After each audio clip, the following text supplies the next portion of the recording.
Everybody wants to talk about quitting your job, but nobody wants to talk about the money. So let's have the conversation because I did not quit with a big old fat savings account. Let me tell you that. But I did quit with a strategy, and I think there's a really great difference. I have seen your comments. I have seen you guys answer the polls. I have seen your responses. And many of you, it sounds like right now, are wanting to quit your job and you're planning your exit strategy. The exit strategy to the next thing, right? The bridge between this job and the job that aligns better.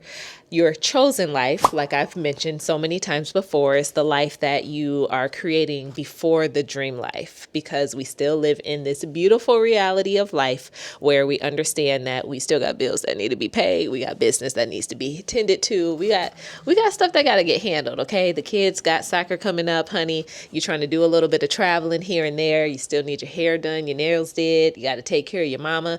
Like, we got a lot going on. So I want to be mindful that I think the leap from survival to full-time entrepreneurship, I love those stories when I hear them. I just think the percentage of those stories are very few and far in between.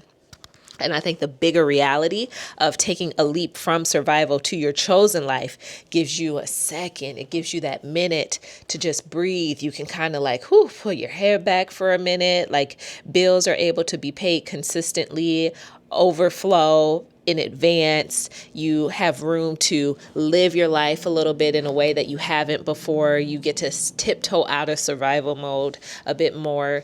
And I think that chosen life space is that sweet spot that a lot of you guys are in. And getting that experience then propels you to the dream life, which I have also noticed many of y'all just y'all don't want no job. Y'all want no job. You want to be the job. You want your goals, your desires, your aspirations, your purpose to be the thing that's making you money. And I feel it. I'm with it. I'm 100% rooting for you. I want for you what you want for you, but I want you to be realistic in the way that you're going to get there.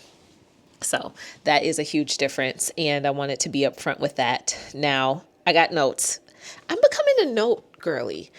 I like that for me. I keep notes in my real life anyway, so it keeps me on point. But I love these notes now in the videos because that means I'm not straying away from what I need you to know and I need you to walk away with. So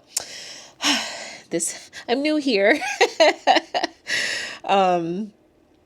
Okay, so I didn't have my comfort savings of my normal cushion, my $10,000 cushion. But I had close to half of that. And I didn't just wake up saying, oh, I'm leaving my job today. No, I've been making a strategy and a plan this entire time. Now, I've been intentional with what I need mindfully. I cut back where I needed to financially, and I have interviewed for a couple positions over the past couple months.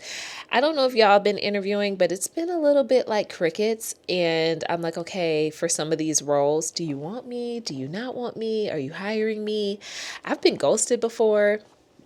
This is, I guess, another video for another day. So I started putting my hat out into the ring early on when I knew that my current position was no longer going to align for me.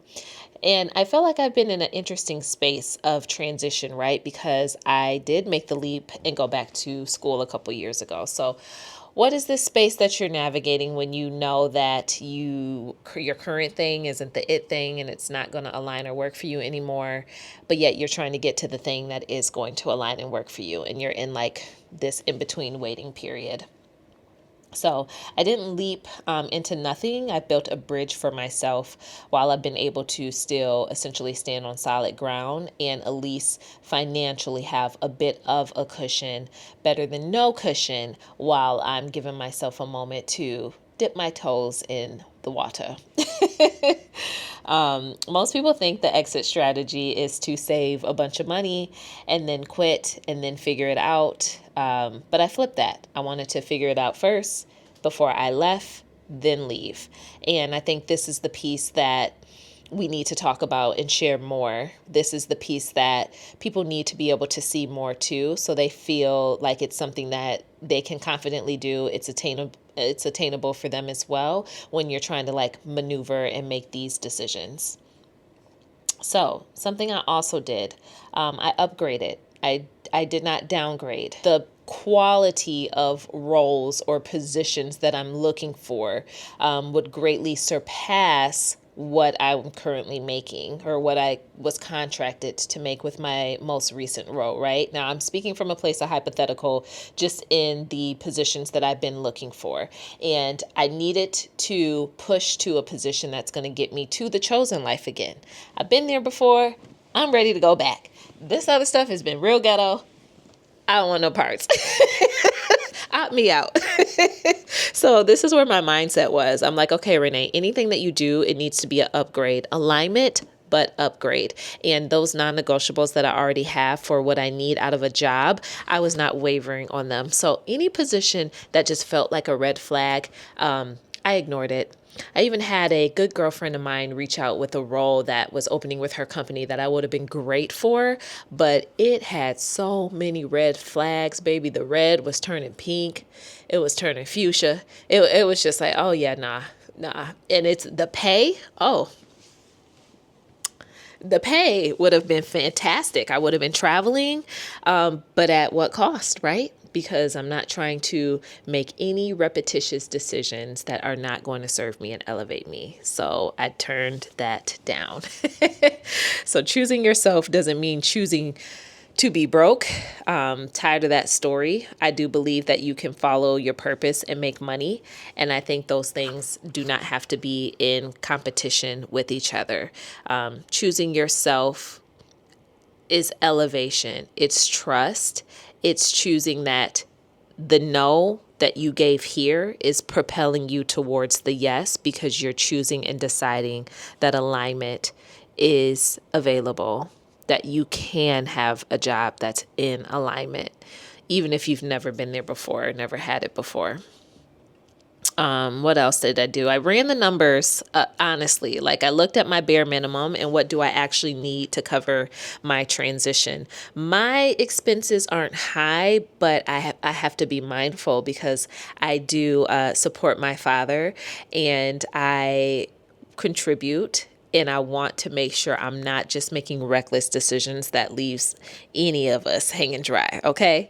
Now, the transitions I've gone through with layoffs and career changes in the past, I guess, total of 2 years, even most recently, a couple months ago, I had that cushion. I had that $10,000 plus emergency fund. And I was like, okay, I'm going to be okay. It was enough to, sustain. So it can feel a little like rocky having a little less than what that looks like, because that became my new normal. But I'm trusting and believing that it will be fine. But I ran the numbers. I reduced where I needed to, honey. Some of them subscriptions had to go. Some of them subscriptions I didn't even need in the first place, to be able to cut costs. And cooking at home makes a huge difference. You guys know I've shared transparently living with my mom and dad since I moved back home to Michigan a couple years ago. It'll be 2 years soon. And so we do a lot of cooking at home. Baby, my mom loves to cook. She's from the South. So if I buy the groceries, Angel gets down on the cooking, and that balances out and it helps us. Now, something that I also had to focus on is not so much my ideal lifestyle, not my dream budget, but my floor. What's going to keep the lights on and food in the house? That is a number that you need to figure out, calculate, and write down, so you know like what your floor is, because we can't afford to go below the floor. Obviously, we want to go up, but the floor has to be like our baseline.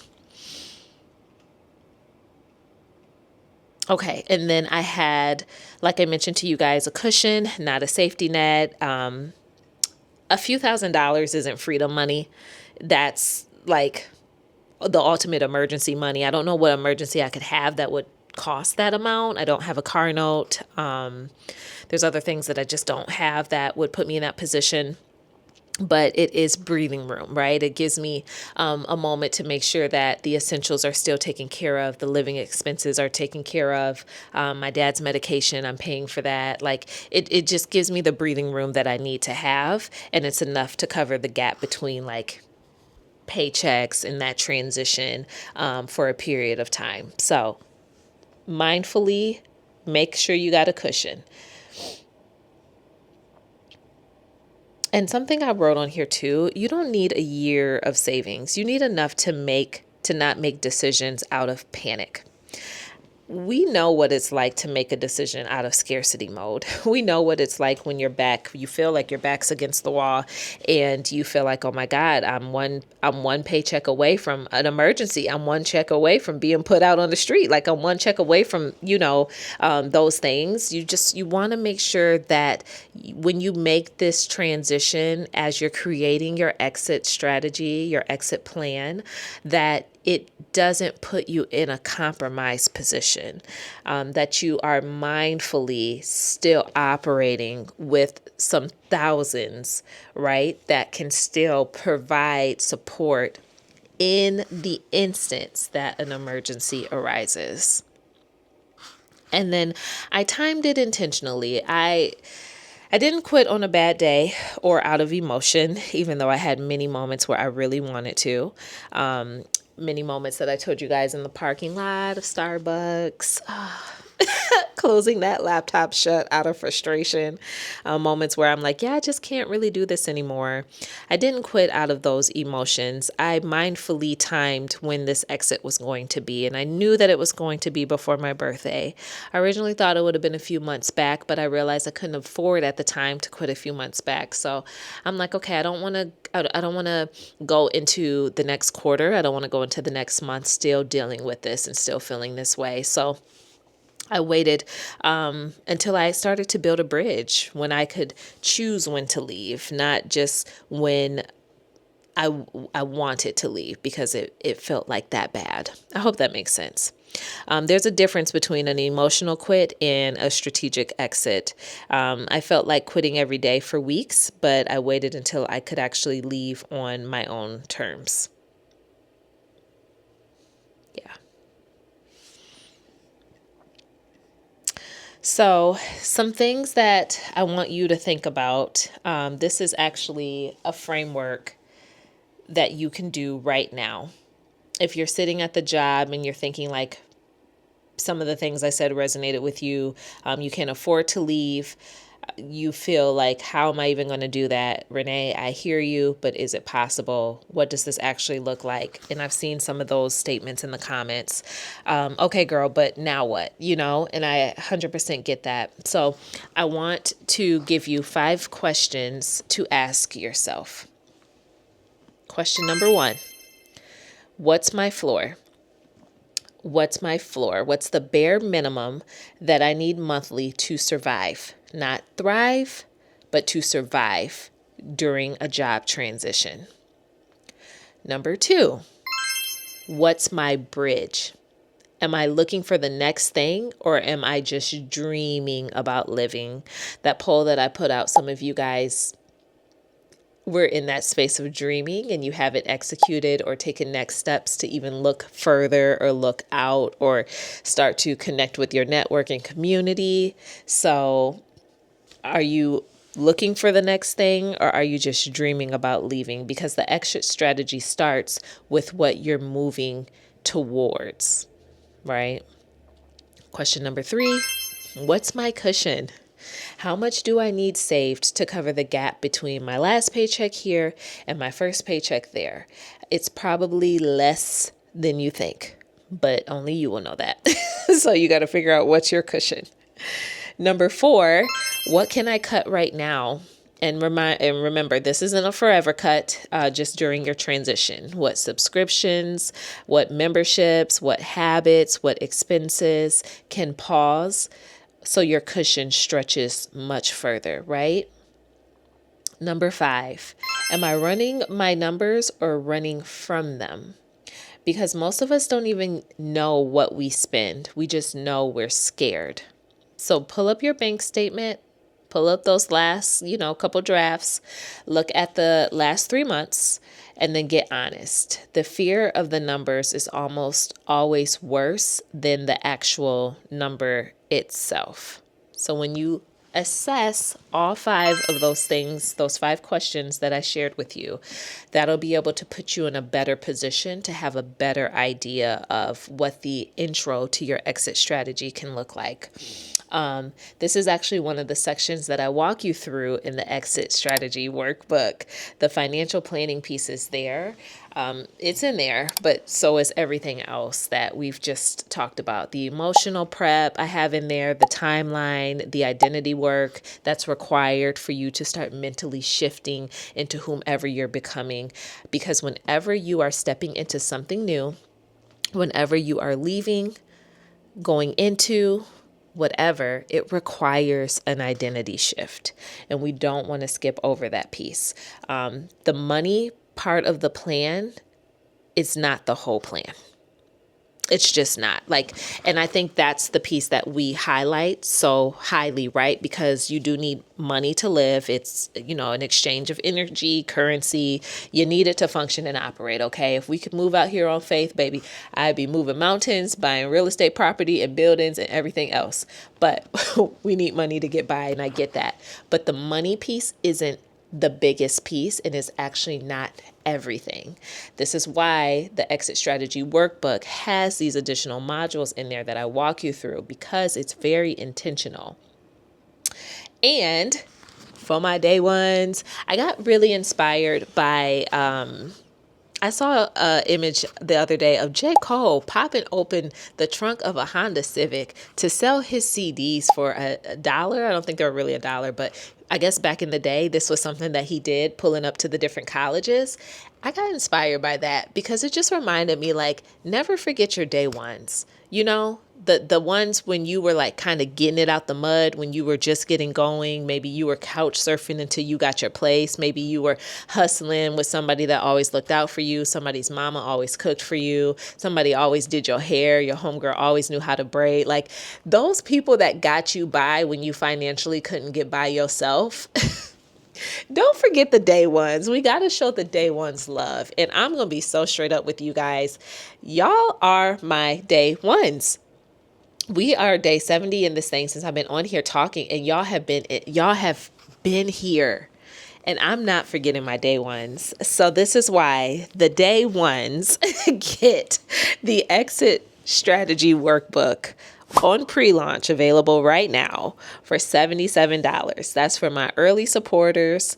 That's for the women that have been here with me on this journey. That's for those of y'all in the comments that literally made it so clear, Renee, I hear you, but what next? How do I do this? For those that are working on your exit strategy, I actually have already laid it out for you. All you have to do is pull up, sit down for a weekend, get your tea, honey, relax, and work through the exit strategy I've already created. Baby, it's 111 pages. Okay.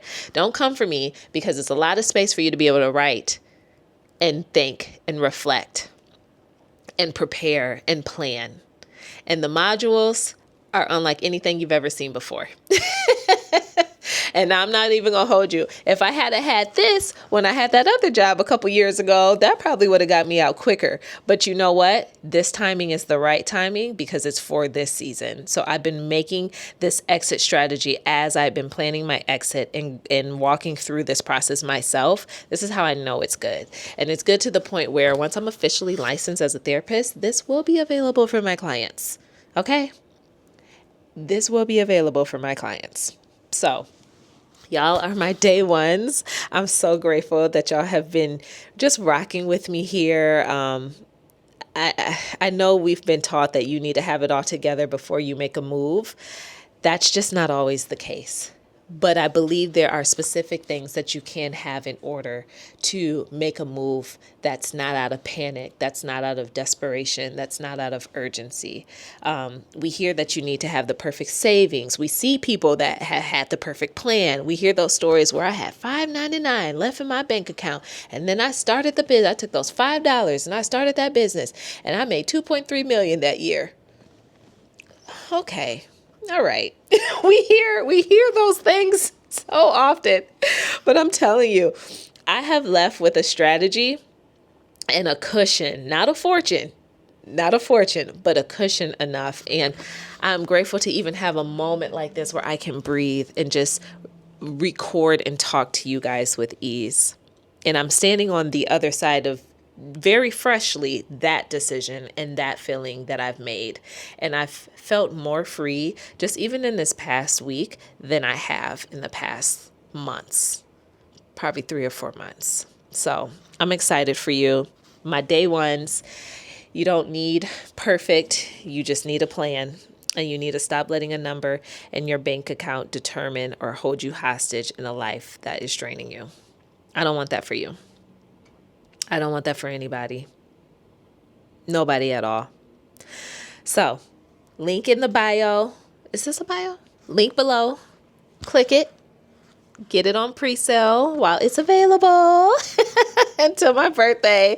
And I'm so excited for you to jump in. This is exactly what you need. And I hope that you accept my invitation. All right, family. Until the next video. Peace out.